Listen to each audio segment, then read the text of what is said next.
मित्रों, 6:30 बज गए हैं ना।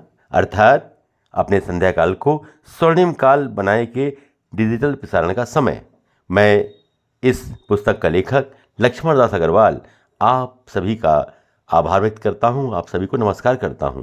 हर दिन खुलते वृद्धाश्रम, ये इस 34वीं कड़ी का विषय है। मित्रों, वृद्धाश्रम की पिछले कुछ दिनों में जो बाढ़ आई है, क्या वो सचमुच समाज के लिए ठीक है? बस इसी पर प्रकाश डाला है मैंने इस श्रृंखला में। तो सुनिए, प्रतिक्रिया दीजिए और याद रखिए, प्रसारण समय है अब हर दिन 6:30 बजे शाम को।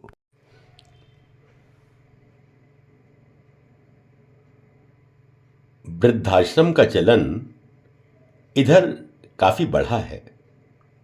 आइए इस मुद्दे पर जरा विस्तार से बात करते हैं। कुछ लोग ये कहते हैं कि हमारे देश में वृद्धाश्रम का बनाना एक ऐसा सामाजिक परिवर्तन है जो यह दर्शाता है कि हमारी नई पीढ़ी अपने बुजुर्गों के प्रति अपने कर्तव्य का पालन नहीं करना चाहती। लेकिन इस तस्वीर का एक दूसरा पहलू भी है। आप दूसरी तरफ से सोचकर देखिए, जब नई पीढ़ी के लोग अपना पैतृक नगर छोड़कर नौकरी या व्यावसायिक मजबूरी के कारण किसी दूसरे नगर में बस गए, संयुक्त परिवार एकल परिवार में बदल गए। बड़े बड़े बंगले, कोठी या मकान छोटे से फ्लैट में समाहित हो गए। तब वृद्धों के प्रति जो मानसिक और शारीरिक रूप से अस्वस्थ हो जाते हैं, नई पीढ़ी चाहते हुए भी अपनी जिम्मेदारी किस हद तक निभा पाएगी? पश्चिमी देशों में वृद्धों के लिए सरकार बहुत सारी कल्याणात्मक योजनाएं चलाती है, किंतु हमारे यहाँ अभी ये पूरी तरह संभव नहीं हो पाया है। इस दृष्टि से आज के बदलते हुए परिवेश में जब एकल परिवार और फ्लैट कल्चर आज की जीवन धारा का एक अंग बन चुका है, वृद्धाश्रम एक सकारात्मक पहल माने जा सकते हैं। लेकिन कुछ बातें जो अभी भी स्पष्ट नहीं हैं, उन पर भी विचार करना होगा। उदाहरण के लिए, वृद्धाश्रम अगर बहुत अधिक धनराशि खर्च करके बनाए गए हैं, चाहे वो धनराशि आपने दान में ली हो या खुद खर्च की हो, तो सवाल ये आएगा कि उसमें रखा किसको जाए।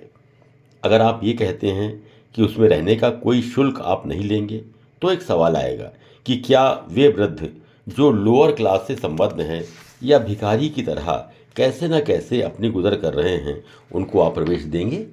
और अगर आप उनको प्रवेश देंगे तो क्या आपके पास इतनी जगह होगी? और उसके बाद उनकी मेंटेनेंस का खर्चा कैसे निकलेगा? मुझे जो व्यवहारिक बात लगती है वो ये है कि सबसे ज़्यादा परेशानी की अवस्था में मिडिल क्लास वाले वे वृद्ध हैं जिनके बच्चे विदेश में या बाहर सेटल हो गए हैं और वे अकेले पड़ गए हैं। अपर मिडिल क्लास की भी लगभग यही मुश्किल है। एक बात तो स्पष्ट है कि चाहे वे वृद्ध मिडिल क्लास के हों या अपर मिडिल क्लास के, वे सम्मान के साथ रहना और सम्मान के साथ जीना चाहते हैं। मेरी समझ में जो वृद्धाश्रम हैं वो सबसे ज़्यादा उन्हीं के लिए आवश्यक हैं, क्योंकि वे खुद इसके रख रखाव का खर्चा वहन कर सकते हैं और अगर उनके बच्चे ठीक ठाक स्थिति में हैं तो वे भी सहयोग कर सकते हैं। क्योंकि ये तो तय है कि उम्र बढ़ने के साथ मन या दिमाग बेशक ठीक ठाक रहे, लेकिन शरीर तो असमर्थ हो ही जाता है और उस समय किसी न किसी की सहायता की आवश्यकता तो वृद्धों को पड़ती ही है। साथ ही अकेलापन उनको मानसिक रूप से बहुत कमज़ोर कर देता है। इस स्थिति में वृद्धाश्रम में क्योंकि उनकी उम्र और स्थिति के और भी लोग होते हैं, तो उनके साथ उनका समय बेहतर बीत सकता है। इसलिए मेरा ख्याल ये है कि वृद्धाश्रम खुलना बेशक आज की आवश्यकता है, लेकिन उसके लिए कोई ना कोई मानदंड तय करने होंगे और उसी के अनुरूप उन्हें चलाना होगा। अन्यथा प्रारंभ में तो उत्साह में उन्हें खोला जाएगा, लेकिन कोई निश्चित नीति अगर नहीं है तो 2-4 वर्ष बाद ही वे या तो बंद हो जाएंगे या बस किसी तरह चलते रहेंगे।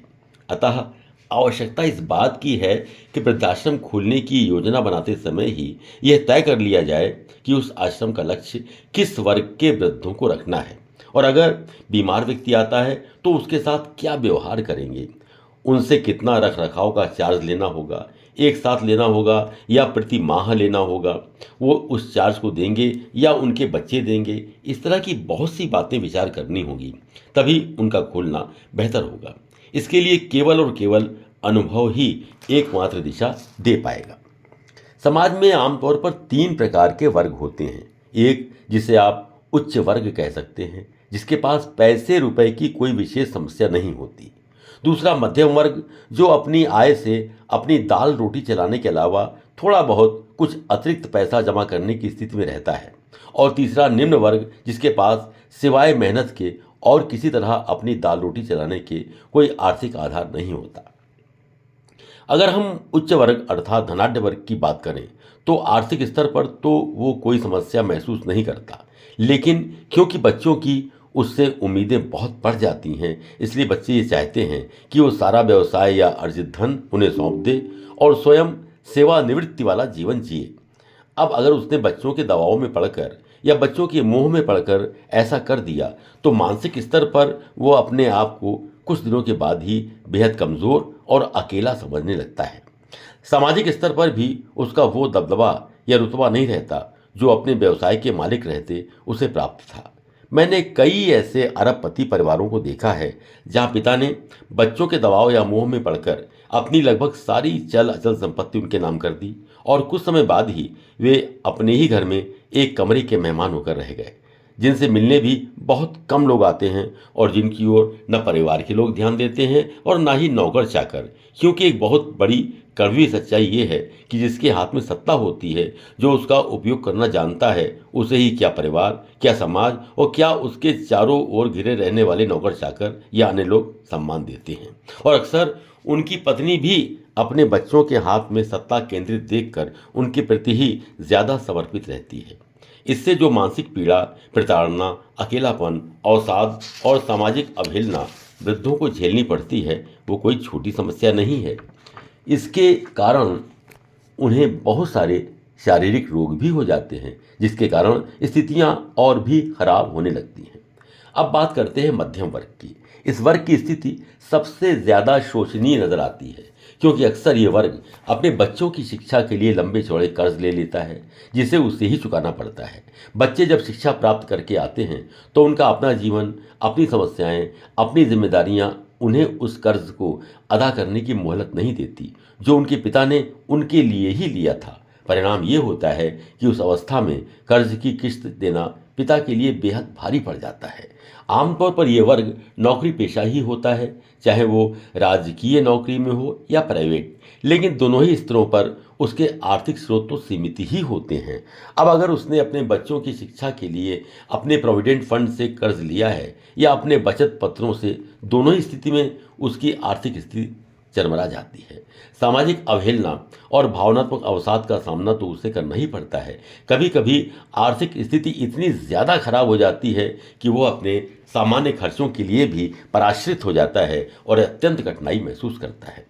कुछ मामलों में आर्थिक स्तर पर नितांत कमज़ोर स्थिति का सामना करने वाले लोअर क्लास के साथ एक बात तो है, उनकी जिंदा रहने की क्षमता असीमित है। उनकी महिलाएं अतिशय दुख सहने के बाद भी आत्मनिर्भर रहती हैं, और क्योंकि आमतौर पर उन्होंने बच्चों की पढ़ाई पर कर्ज वगैरह लेकर कोई खर्चा नहीं किया होता है, तो उनका काम वैसे तो चल जाता है, लेकिन जैसे ही घर का मुखिया वृद्धावस्था के कारण अक्षम और शारीरिक दृष्टि से कमज़ोर होने लगता है तो घर की सत्ता स्वाभाविक रूप से बेटों के हाथ में आ जाती है। तब उन्हें आर्थिक स्तर पर बहुत ज़्यादा मुसीबतें झेलनी पड़ती हैं।